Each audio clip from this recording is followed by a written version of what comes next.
اور جوتے میں پیر رکھا تو پتا چلا کہ بھرا ہوا ہے، اٹھایا تو اشرفیاں جڑ رہی ہیں. 10 روپے تنخواہ والے کے جوتوں سے سونا جڑ رہا ہے.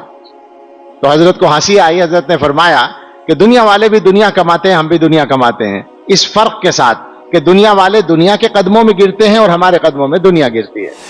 آپ سوچیں کیا اس معیار پر ہم لوگ چل رہے ہیں؟ ہماری اکثریت چل رہی ہے. پیسے کے معاملے میں غالب اکثریت کا حال یہ ہے کہ بس ملنا چاہیے، جائز ناجائز کی بحث چھوڑو. یہ تو کافر کے لیے ہو سکتی ہے.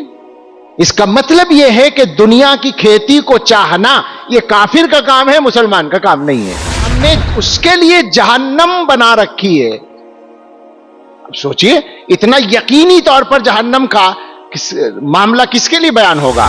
ایک تو احادیث ہیں، احادیث میں اور قرآن کریم میں جو کچھ بتایا گیا یہ دنیا کے سلسلے میں جس پر ہم قربان ہو رہے ہیں اور آخرت کے سلسلے میں جس کی طرف ہمیں جانا چاہیے.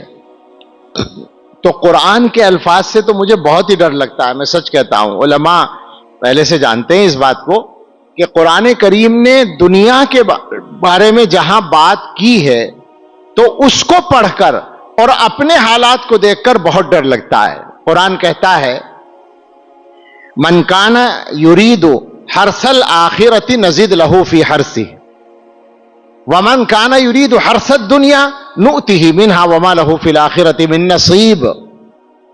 جو آدمی آخرت کی کھیتی چاہتا ہے ہم اس کے لیے کھیتی کو بڑھاتے ہیں، برکت دیتے ہیں، بات ختم.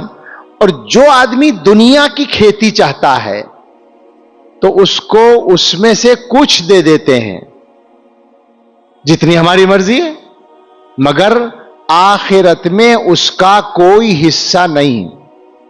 یہ لفظی ترجمہ ہے، بالکل علماء سے پوچھ لیجئے. میرا سوال ہے آخرت میں کوئی حصہ نہیں، کیا یہ کسی مسلمان کے لیے ہو سکتی ہے بات؟ یہ تو کافر کے لیے ہو سکتی ہے. اس کا مطلب یہ ہے کہ دنیا کی کھیتی کو چاہنا یہ کافر کا کام ہے، مسلمان کا کام نہیں ہے. ایک اور آیت ہے من کان یرید العاجلۃ عجلنا لہ فیہا ما نشاء لمن نرید ثم جعلنا لہ جہنم یصلاھا مذموما مدحورا. جو دنیا کو چاہے گا تو ہم دنیا میں سے کچھ دے دیں گے جس کو چاہیں گے، جتنا چاہیں گے. عجلنا لہ فیہا ما نشاء، جتنا چاہیں گے، لمن نرید، جس کو دینا چاہیں گے دے دیں گے. پھر اس کے بعد ہم نے اس کے لیے جہنم بنا رکھی ہے. اب سوچئے اتنا یقینی طور پر جہنم کا معاملہ کس کے لیے بیان ہوگا؟ مسلمان کے لیے تو نہیں ہونا چاہیے. اس کا مطلب یہ ہوا کہ دنیا کو چاہنا یعنی دنیا کو مقصد بنانا یہ کافر کا کام ہے، مسلمان کا کام نہیں ہے. اچھا، مقصد بنانے کا مطلب ذرا سا واضح ہونا چاہیے. کمانا چھوڑ دیں، دکان کرنا چھوڑ دیں، روزگار چھوڑ دیں؟ نہیں، کچھ نہیں چھوڑنا ہے. دنیا کی ضرورت کے سارے کام کرنے ہیں، مگر یہ یاد رکھتے ہوئے کہ منزل آخرت ہے، آخرت کا نقصان نہ ہو اس کا ہر قدم پہ خیال رکھنا. بس اتنی سی بات ہے. دنیا کے فائدے کے لیے آخرت کا نقصان نہیں کرنا ہے. ایک پیسہ مجھے مل سکتا ہے مگر وہ ناجائز ہے، ملے گا آسانی سے، آخرت کا نقصان ہے، میں چھوڑ دوں؟ اس کا مطلب یہ ہے کہ میرا مقصد دنیا نہیں ہے، آخرت ہے. ایک مجھے عزت مل سکتی ہے، ایک عہدہ مل سکتا ہے، مجھے ایک اعزاز مل سکتا ہے، مگر اس کے لیے دوسرے آدمی کو نقصان پہنچانا پڑے گا، آخرت کا نقصان ہے، میں چھوڑ دوں کہ مجھے نہیں چاہیے، مجھے تو جنت میں جانا ہے، یہ معاملہ تو مجھے جنت سے روکے گا.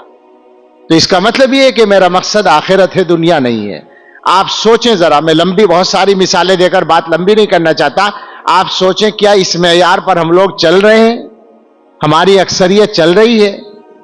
پیسے کے معاملے میں غالب اکثریت کا حال یہ ہے کہ بس ملنا چاہیے، جائز ناجائز کی بحث چھوڑو.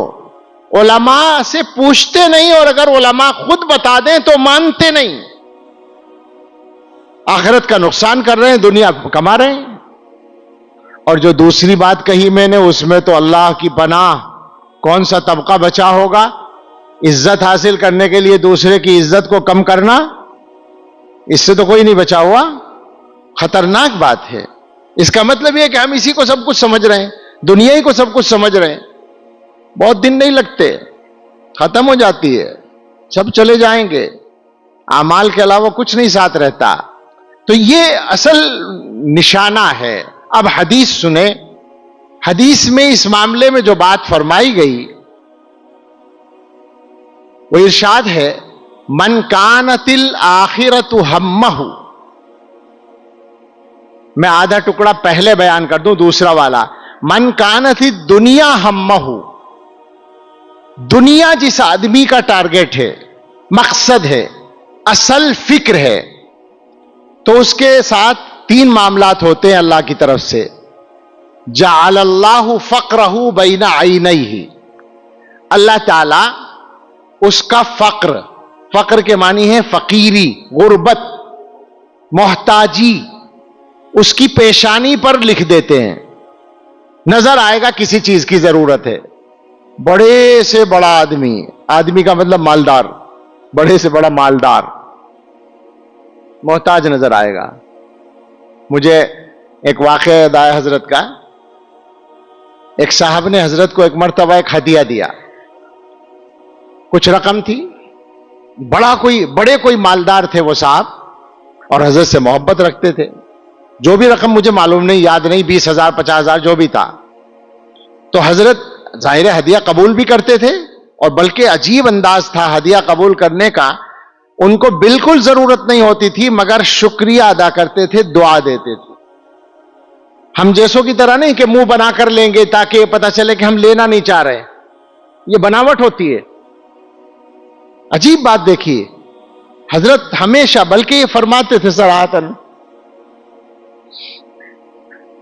وہ الگ ہی قسم کا ایک اللہ کا بندہ تھا جو اللہ نے پیدا کیا تھا، وہ فرماتے تھے ہم ہدیہ دینے والوں کو دعا دیتے ہیں، مسکرا کے فرماتے تھے۔ ہم جیسے معمولی لوگ کیا ان کو ہدیہ دے سکتے تھے، اور ہر آدمی کو یہ جزاک اللہ خوشی کے ساتھ لیتے تھے، مگر وہاں وہ صاحب ہدیہ دے رہے تھے تو حضرت کے ذہن میں ایک الگ بات آ گئی اصلاح کے لیے۔ حضرت نے فرمایا یہ آپ ہی رکھ لیں، آپ کو زیادہ ضرورت ہے، دینے والے سے کہہ رہے ہیں۔ تو وہ کہنے لگے نہیں حضرت، کیا بات کہہ رہے ہیں آپ؟ حضرت نے کہا پھر یہی کہا کہ نہیں، آپ کو زیادہ ضرورت ہے مجھ سے، آپ ہی رکھ لیں۔ تو انہوں نے کہا حضرت آپ مجھے پہچانتے نہیں کیا؟ مجھے تو اللہ نے سر سے پیر تک پیسے میں غرق کر رکھا ہے، ارب پتی آدمی تھا کوئی، تو مجھے آپ کیسی بات کر رہے ہیں، اس رقم کی مجھے ضرورت ہے۔ حضرت نے پھر مسکرا کے کہا کہ نہیں آپ کو زیادہ ضرورت ہے۔ تو اب وہ چونکے، وہ سمجھ گئے کہ کچھ اور کہنا چاہتے ہیں۔ انہوں نے پوچھا کہ حضرت کیا مطلب ہے، سمجھ میں نہیں آ رہا۔ حضرت نے فرمایا کہ ایک سوال کا جواب دیں اور سچ جواب دیں۔ جی فرمائیے۔ پوچھا اگر اتنی ہی رقم آپ کو کوئی دوسرا آدمی گفٹ کرے تو آپ لیں گے یا واپس کریں گے؟ صحیح جواب دیں۔ انہوں نے سوچا اور کہا کہ لے لوں گا۔ حضرت نے فرمایا کہ آپ خود اقرار کر رہے ہیں کہ آپ لے لیں گے اور میں واپس کر رہا ہوں، اس کا مطلب آپ کو زیادہ ضرورت ہے۔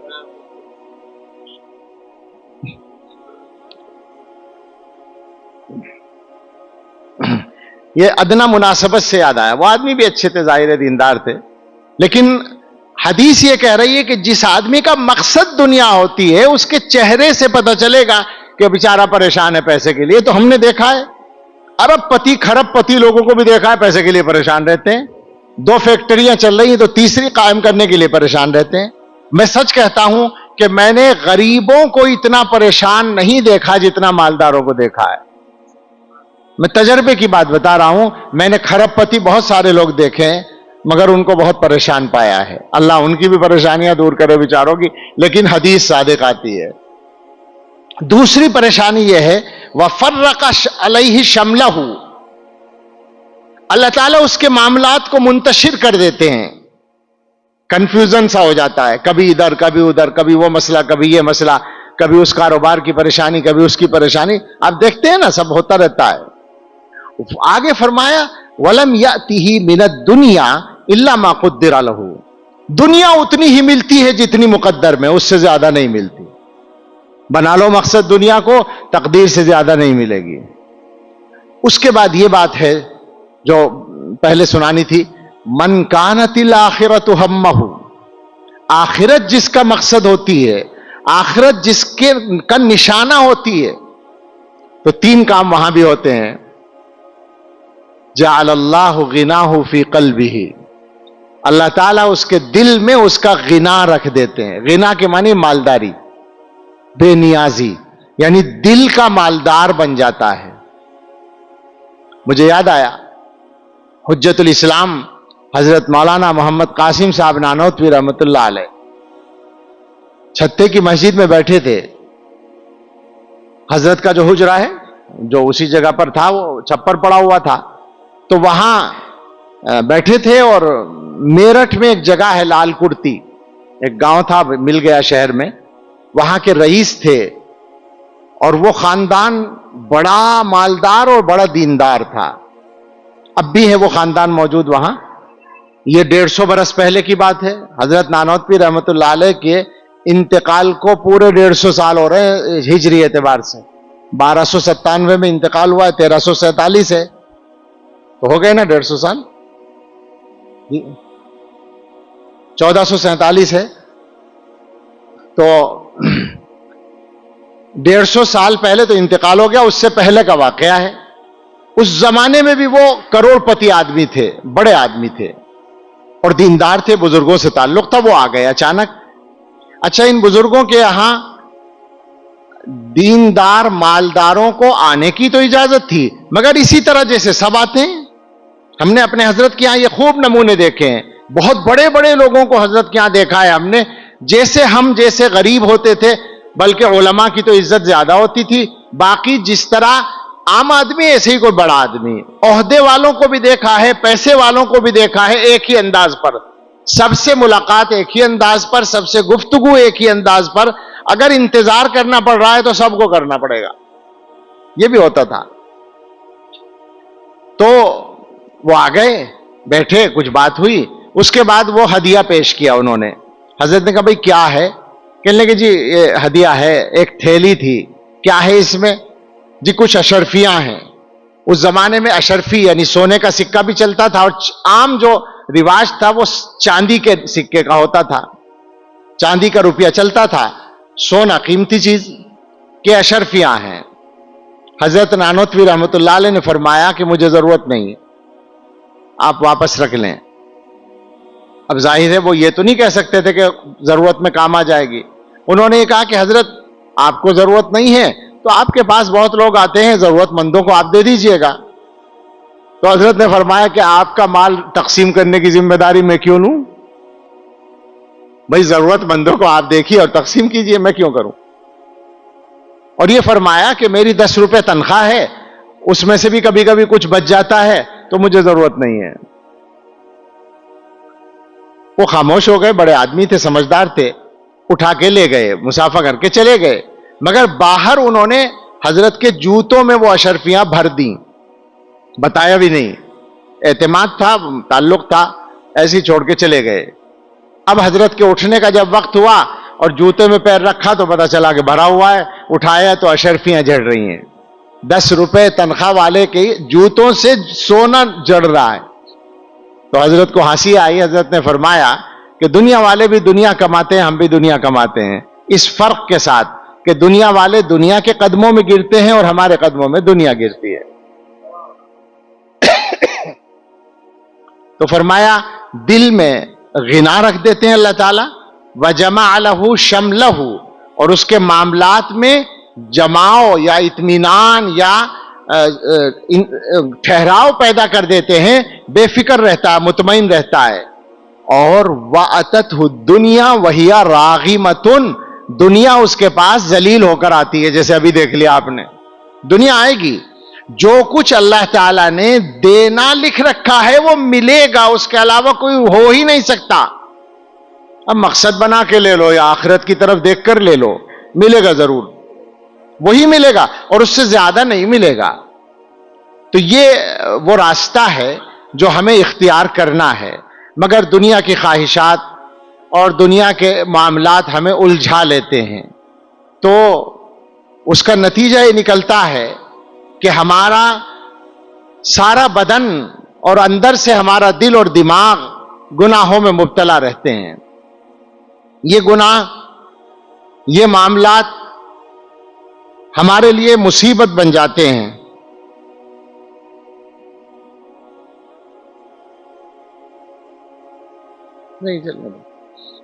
ہمارے معاملات اور ہماری برائیاں، ہماری غلطیاں، یہ سب جو ہیں ہمارے لیے مصیبت ہوتی ہیں.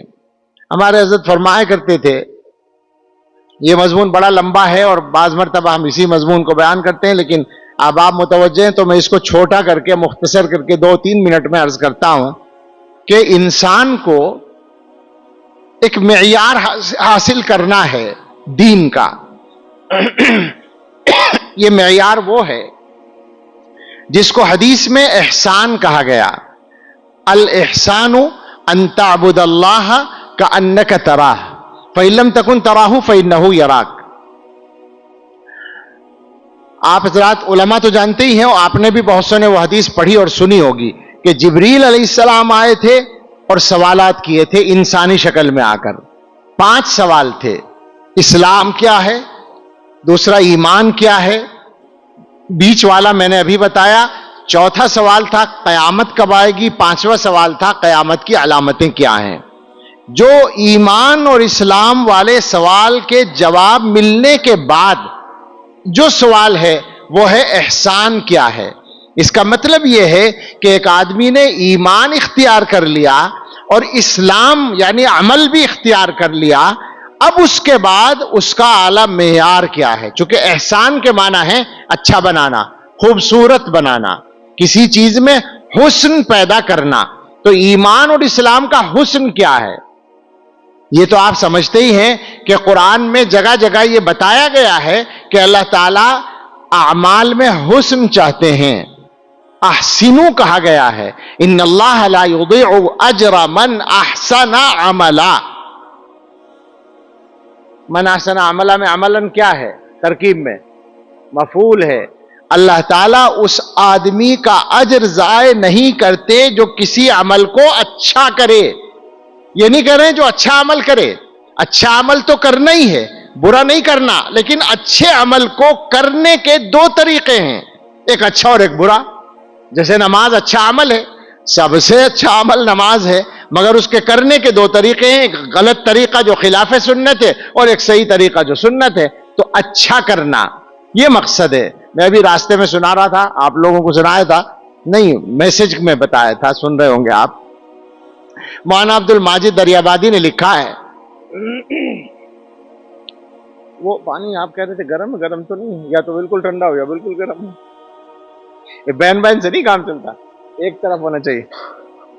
تو مولانا دریابادی رحمۃ اللہ نے لکھا ہے کہ ایک مرتبہ اکبر الہ آبادی لکھنؤ میں تھے.